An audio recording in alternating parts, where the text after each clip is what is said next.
Imagine this, you're at a party, maybe a bar, or just walking down the street. Suddenly, you see her. Not just beautiful, she has a presence, an energy that pulls you in, you feel that spark, you go over. The conversation clicks, she laughs, there's eye contact, it feels perfect, but the next day, she's gone. No replies, no interest, it's like you never existed. You start asking yourself, did I not impress her? Did I say something wrong, or was she just someone who enjoys attention? Here's the truth, it's not about looks. Not about status, not even the conversation.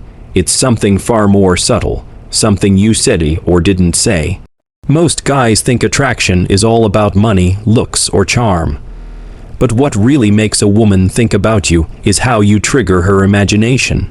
How you spark curiosity, and most of all, how you make her feel, without her realizing why. If you don't get this, you'll stay in that same loop. Women seem interested, then disappear like you were never there. But here's the good news, there's a fix. Certain words, tones, and attitudes can make a woman think about you long after you've gone. And these aren't random tricks, they're grounded in psychology, used by some of the most magnetic men alive. Today, I'll show you exactly what to do, so she remembers you, even if she tries not to, so you become the exception. In a world full of guys saying the same thing, doing the same thing, and ending up in the same gray zone. Once you master this, her perception of you changes forever. Most men make the same mistake. They try to impress. They talk about their job, their money, their travels, their workouts. They think, if I sound interesting, she'll like me. But here's the trap, the harder you try to impress, the more you seem like you need her validation, and women feel that. Trying to prove your worth just tells her you're not sure of it yourself. And ironically, that makes you less attractive. Imagine this, two guys, same date. The first one brags about being an engineer, having a business, traveling Europe. The second, he just smiles and says, "You've got an interesting energy, but I'm not sure you're as fun as you look." Which one will she remember? The first guy gave everything away, no mystery, nothing to discover. The second one, he made her think. As Neil Strauss says in The Game, women aren't drawn to approval seekers. They're drawn to men who spark imagination, who make them feel something unexpected, who create uncertainty. So what do you say to make her remember you even when you're not around? People want what feels out of reach. That's psychology, and it's no different in attraction. But most men do the opposite. They show too much interest. They compliment too much. They lay all their cards on the table. Then what? She loses interest, not because you're not good enough, but because there's no mystery. As Strauss says again, women aren't attracted to what's obvious. They're pulled toward the unknown. The top pickup artists discovered something called subtle negation. Instead of agreeing right away or offering flattery, they challenge. Just enough to spark curiosity. If she says, "My favorite movie is XYZ," instead of, "Oh, I love that too," say something like, "I'm not sure you love it that much. It's kind of cliché." Now she's engaged, defending her choice. She's investing in the conversation, and that's when she starts thinking about you. Another example, don't say, "You're amazing, I adore you." Say, "You're interesting, but I'm still figuring out if you're my type." Now, you're not rejecting her. But you're not handing yourself over either. You're giving her a riddle. Her mind needs to solve it. Here's what happens when someone feels they're being evaluated, their ego steps in. They want to prove they're worth it.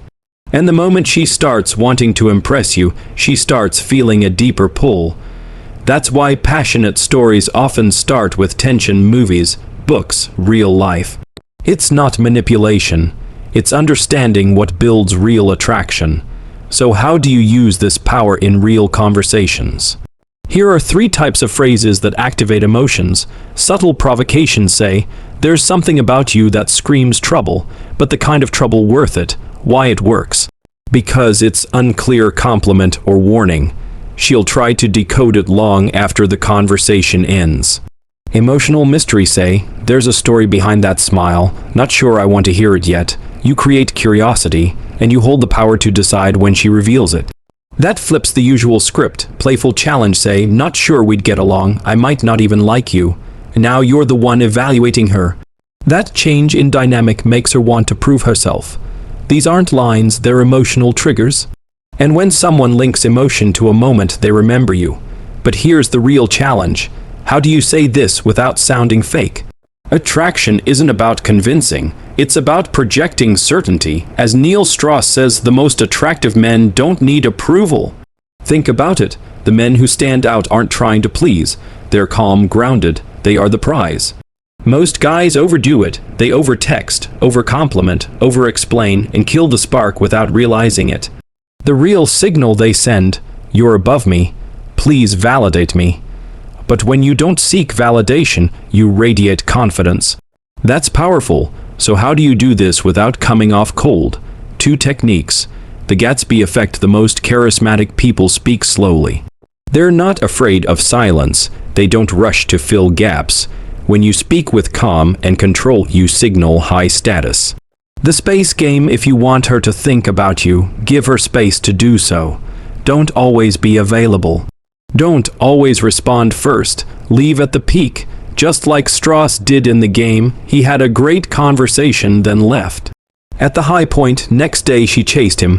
Why? Because unfinished moments stay in the brain, and her brain wants closure. Now here's the difference between being forgettable and unforgettable. It's not the jokes, not the compliments. It's emotional depth. Strauss discovered, you become unforgettable by showing calculated vulnerability. Not weakness, not self-pity, but authentic stories of transformation. Don't say I was shy, life was hard. Say, there was a time I couldn't even order coffee, but then I found a trick that changed everything. Now it's not a sob story, it's a journey. And here's a trick. Instead of asking her, what do you do? Ask, if you had to choose one moment that changed your life, what would it be? She has to pause.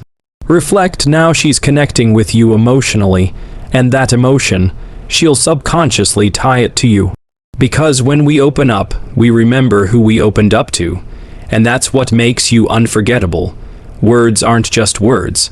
They spark emotion, doubt, desire, even obsession. So instead of I like you, try, there's something about you that feels familiar, but I'm still not sure if that's a good or dangerous thing.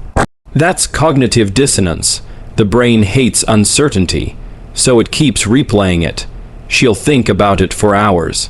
And each time she'll think about you, timing is everything. Don't use this line at the start. Use it when the chemistry is already there.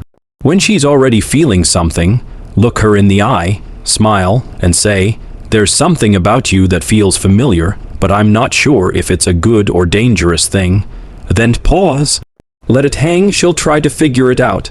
She'll smile, ask what you mean, and you don't answer. You let her wonder, and she will. Now, tell me, which one of these phrases will you try first? Drop it in the comments.